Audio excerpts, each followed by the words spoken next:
I'm excited to be here with you with two amazing young men that I've known for many years now.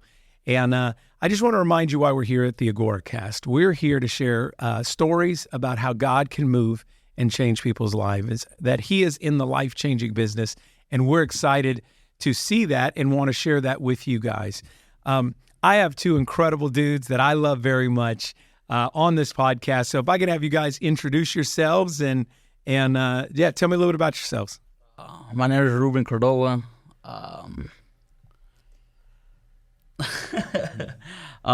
He's camera shy. Yeah, a little bit. First of all, I just want to thank God for what He's done in my life. Of course, my name is Rudy Cordova. This is my brother Ruben Cordova. We grew up in a rough home, and praise God. I mean, he does amazing things, and I just want to share my story with somebody that's lost or doesn't know who Jesus is. Jesus is the truth. Awesome.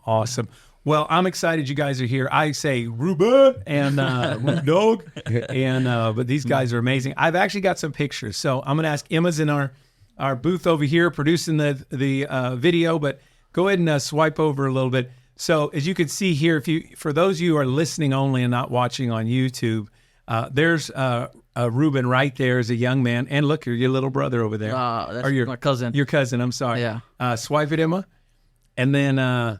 Look at that. There's Ruben. There's some pizza. Always ready. How old do you think you were there? That was like 2004, 2005. Man, I was probably like 13. 12 years old. Dang, Yeah. How old are you now? I'm about to be 34. 34, man. Yeah. I better turn my phone off. That's crazy. So we've known you a long time. Yeah. All right, go to the next one, Emma. Well, who's that right there? Rude dog right there. Yeah. Crazy. Rudy, you were always a little bit more crazy than Ruben, I think. Yeah. Right? Oh, yeah, sure. Yeah. But enjoying some pizza. All right, keep going. That's at our San Fernando location. Look at that. Can you believe you were that young? I can't Look at that. Do you remember that? We go to basketball. Yeah, the basketball Home gym. Court America. Yeah. Right. Doug Hines. And, never go back one. And then there you are again. Look at that. The earring. The ear, the bunny ear. The bunny ear. That's funny. I didn't notice that till you said that. Yeah. That's awesome. Well, as she goes back to the main slide, I got a question for you guys. Just in general, tell me about that time of your life. You started coming. I remember we did our first night at Agora. We called it back then 24/7 Youth. 24/7 Youth. Sharing the never-ending love of God. Right. And you guys came. And tell me what that was like for you guys. It was good. It was a good experience, knowing a lot of people there that knew God. Knowing just being around, it was good, because we were young, me and Rudy, and we just wanted to have somewhere to go, feel peace, and because like we say, we grew up with a separate family and all that, but it was good. Going to 24 Youth. Now, okay, if you what's the age difference? Like two years apart. Okay, so if you were 13 and you were like 11 years old, Yeah. man, coming on Friday nights. Yeah. All right. What was it like to you back then coming? So God always reminds me of this all the time. So I remember one time I was coming out of school, and I was at the Foya. Yeah. And I was coming out, and it was Pepe and Gus at the time. Yeah. And then when I was coming out, Gus and Pepe go, "Hey, we're going to have free pizza." Yeah. That's all they tell me. Yeah. "We're gonna have free pizza. Come by." Yeah. So, God does things that we don't understand. So I think I told Ruben, I know Ruben told me and said, "Hey, they're gonna have pizza. Let's go." And what a coincidence. It was like a block away Yep. from where we live. Yeah. And I was like, wow, so you're raised in a situation where sometimes you don't have nothing to eat. Yeah. Sometimes you don't have nowhere to sleep. Yeah. Sometimes you don't have nothing to drink. Yeah. So for us, that was an escape. Yeah. Yeah. That was an escape. Yeah. So That's awesome. and we grew up in a broken home. Honestly. Especially on a Friday where they're doing the free pizza, drinks, and all that. So it was exciting for us. We're like, we're gonna go eat pizza this week. Yeah. So it was That's cool. Yeah. That's awesome, man. And so I know y'all came for a long, long time. I mean, really all throughout your junior high and high school, Oh, yeah, right? for So sure, there's like yeah. 6-7 years of being there. That's crazy, man. Yeah. Gosh, I still remember you guys. I always went home and would pray for you guys, and Misty and I would talk about you guys. And you always had those smiles. As you can see, they smile a lot. Yeah. And that's one of the things that just stood out is you guys, even in the middle of some really rough situations, you always had a really great attitude. So Right. that was a natural thing. That's beautiful. Yes. So, all right. So you're coming to youth, but then now as time goes by, there was a season where what I want to do is give those that are listening or viewing this an idea of what it's like to be in the West Side, because it's a different community. Oh, yeah, for sure. And so I remember there was a point where Gus called me and he said, okay, hey, Jason, we have that bus in the backyard, and Rudy and Ruben have been having a place to sleep. Yeah. Can we leave it open so they can be back there? And I said, yeah, whatever we need to do. And we'd like to do more, but I don't know what we can do, but for sure that's an easy one. So tell me about that. Like what circumstances were you in where you would have to be like that? How often was it? And what is it like honestly, in your heart, to have to, you're a teenager and you're having to find somewhere else to sleep. Right. Tell me a little bit about that, guys. Well, like Rudy said, we were my dad passed away when we were, he passed away when we were young. I was probably like 13. My Rudy was it was probably like 11. And, growing up, my mom was just, she was just out there, not really giving us attention, really anything. We did have places to stay, but they didn't want us there. Like my uncle's house, cousin's house, and Too many kids? Maybe they had too many kids. Yeah, they had too many kids. So, me and Rudy at night will be like, where we're gonna go. So we had to go, see what we can do, and even to eat at times. We didn't even have to eat, and it was a struggle out there. It was, Yeah. Yeah, for me, it was like Ruben said. So where we lived, like down the block, all my uncles stayed in that house. Yeah. We stayed with my mother, but my mother only had one bed, so it was her bed. Yeah. So me and Ruben sometimes would sleep on the floor. Yeah. So sometimes Friday would come, and that was our escape to go over there to 24/7. Yeah. And my mother would just, okay, going. That's Bye. it. Yeah. Yeah. I don't know when I'll be back. Wow. She would just leave us like that. Yeah. And so at times it did hurt, It put me in a tough situation. Like, I don't know what God was doing in my life at that time because I was young, and I went through some things that only God gets all the credit, and me and Ruben, we were always together. Yeah, y'all are always together. And that's why me and him are so close, because all my other brothers were already older, and one of them was in jail, the other one was getting out of jail, the other one was, and we were back and forth, staying from my brothers, and staying from my other brothers, and then staying from my mom's, and then staying right there at the Agora, and it was hard. Yeah. It was hard. How do you cope with that? How do you, your people are always like, oh, get an education, go to school, but yet you don't even have the basics. I can't even imagine how hard that was to stay focused, or, you can't go home and just do homework. You don't even have somewhere you're going to stay. Yeah. What is that like, guys? When I was in high school, I was almost at 12th grade. I was already almost a senior, and sometimes I didn't want to go to school because I was like, man, where am I gonna eat? Where am I gonna go stay? I was trying to figure out those things during school time, and like, where am I gonna after school? Where am I gonna go? Yeah, it's not a home for me, or like it would be like, oh, go to my uncle's, I'll be there with my uncle, or just roam around doing things, But it was hard. It was hard. Hard to stay focused. Hard to hard to stay focused. Yes, yes. It was hard to ever had that push. Where my mom was there, we had a home, and where we get out of school, go home, take a shower, or eat. I probably would have finished school, but it was hard. Did either one of y'all finish school? No. And I can completely understand. So many people are like, well, we just need but honestly, when you've gone through so much adversity like you guys, I can understand why that happens. Yeah. In hindsight, meaning me looking back, I regret that we didn't do more. Yeah. That was, I look back and I wish we'd have got beside you more. Mm-hmm. My wife and I have had especially my heart, a vision of having a home for young men like you guys. Yeah.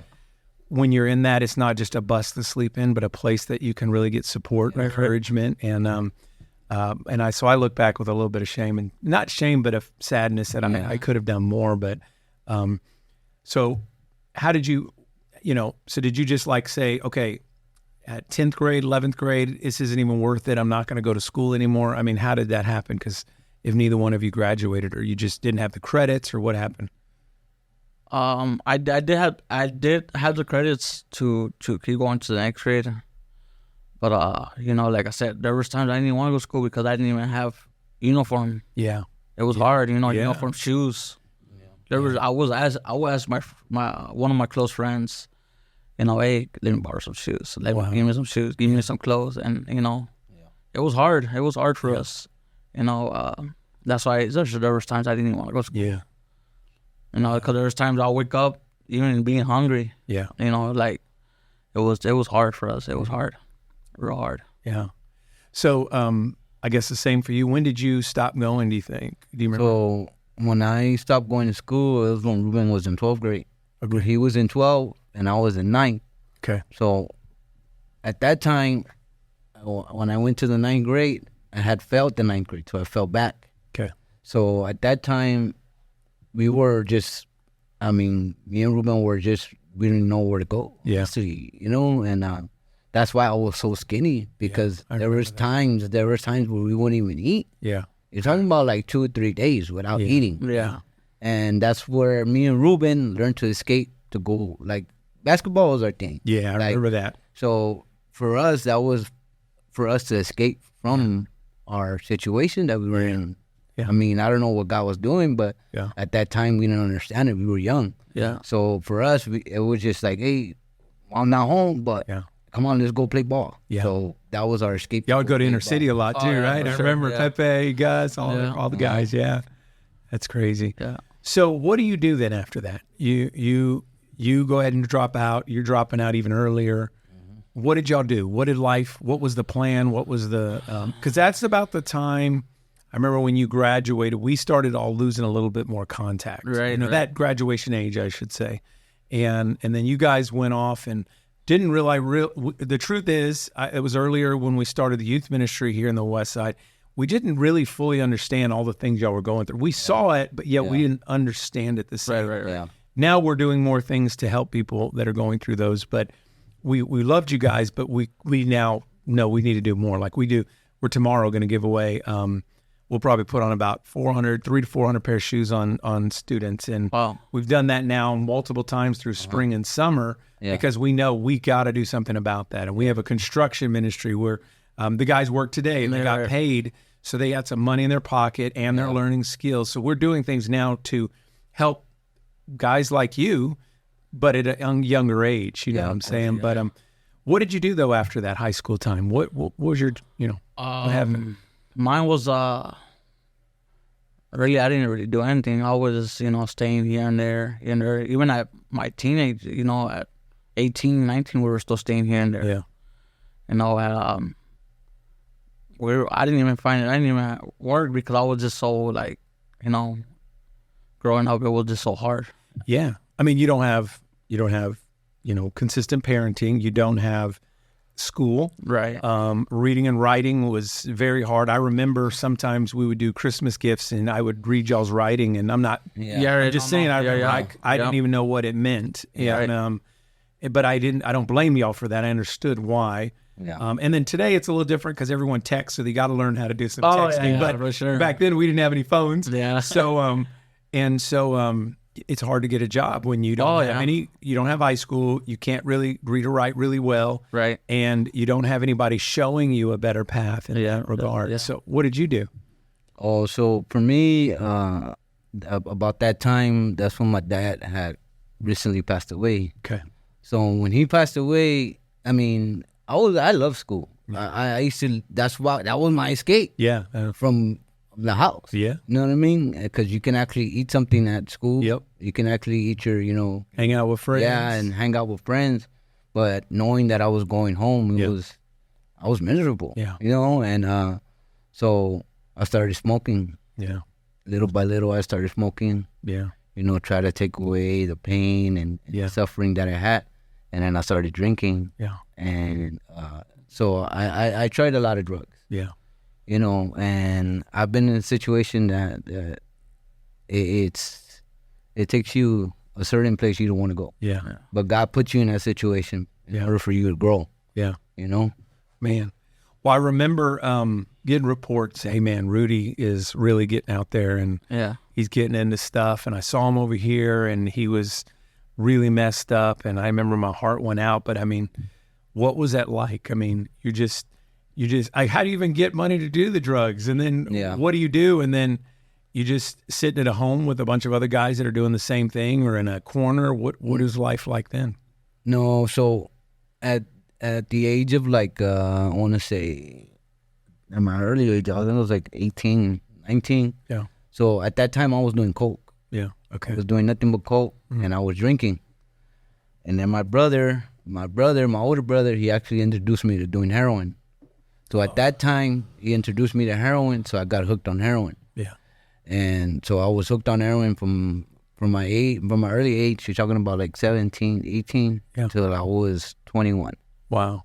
So at that young age, I was already smoking dope. And heroin's not it's not a toy. It's not something to play with. It'll destroy your life. Yeah. Man, my dad died of that, and I was going to ask, how did your dad die? overdose. Really? Yeah.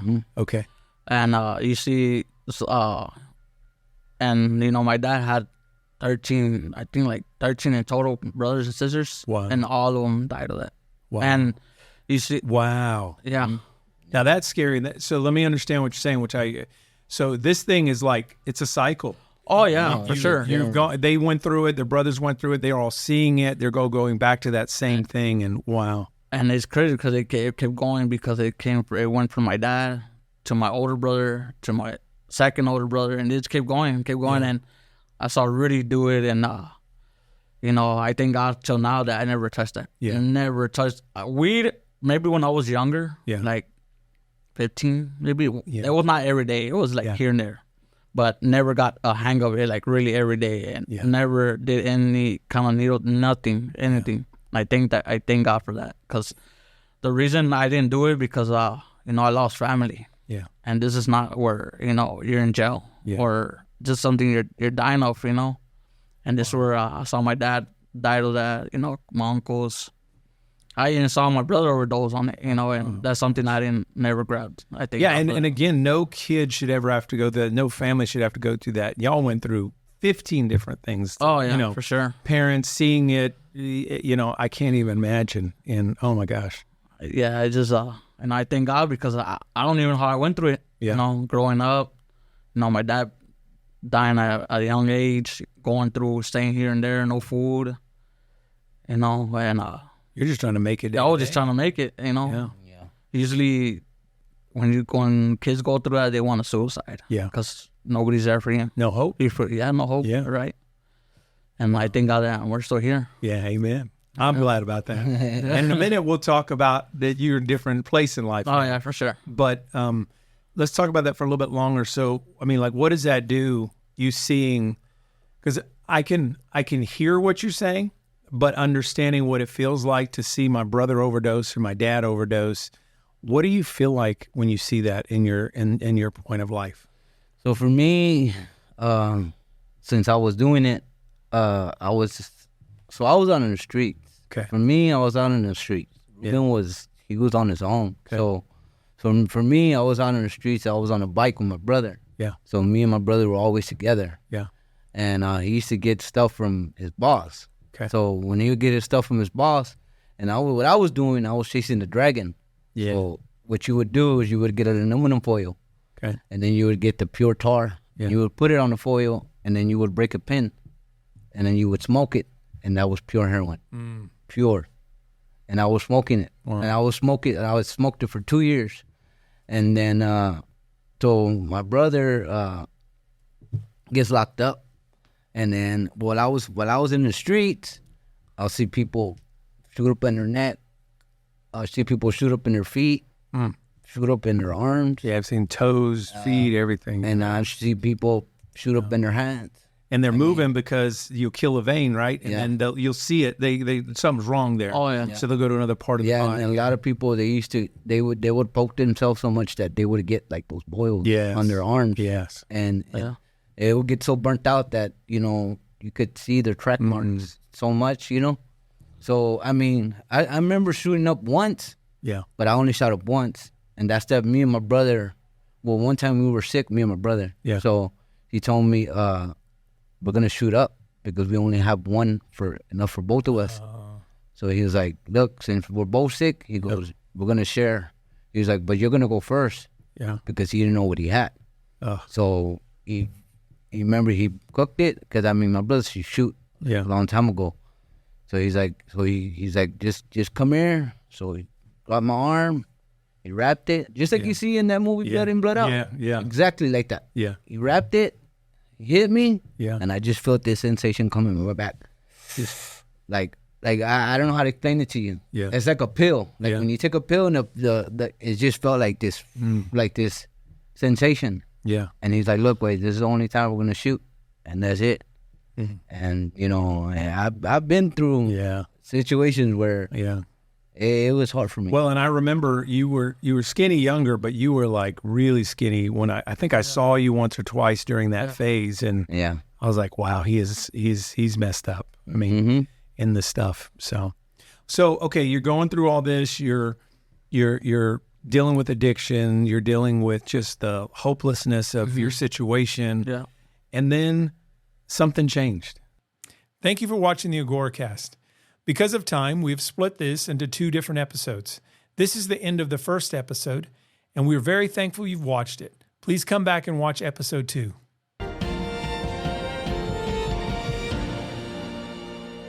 Thank you for watching the Agora cast. Would you please subscribe? That way you know when we post a new episode or content. Please leave me a comment. Let me know what spoke to you in the podcast, or if you have a prayer request. And if you'd like to support the ministry financially, you can scan the QR code or click the Give button now and help us continue to serve the poor and those in need for our Lord Jesus. Thank you.